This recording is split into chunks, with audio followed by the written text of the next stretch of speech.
మన ఇంట్లో 5 మొక్కల్ని కనుక పెంచుకుంటే అష్టైశ్వర్యాలు, భోగభాగ్యాలు మీ ఇంటికి బారులు తీరతాయి అని పెద్దలు చెప్తూ ఉంటారు. ఆ 5 మొక్కలు ఏమిటనేది ఇప్పుడు తెలుసుకుందాం.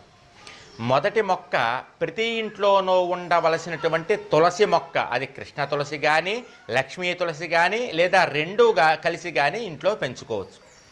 రెండవ మొక్క బిల్వ వృక్షం, మారేడు మొక్క. ఆ మారేడు మొక్కను మీరు ఒక కుండీలో పెట్టుకోవచ్చు. మంచి స్థలం ఉంటే కనుక చక్కగా నేలలో కూడా పాతి పెట్టుకోవచ్చు. అది సాక్షాత్తు శివస్వరూపము, లక్ష్మీ స్వరూపం.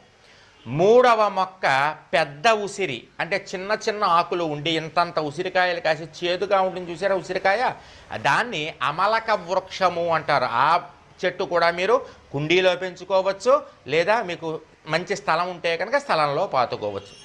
ఇక నాలుగవ చెట్టు మీరు పెంచుకోవాల్సింది ఏమిటాయి అంటే అరటి చెట్టు. ఏ ఇంట్లో అరటి చెట్టు ఉంటుంది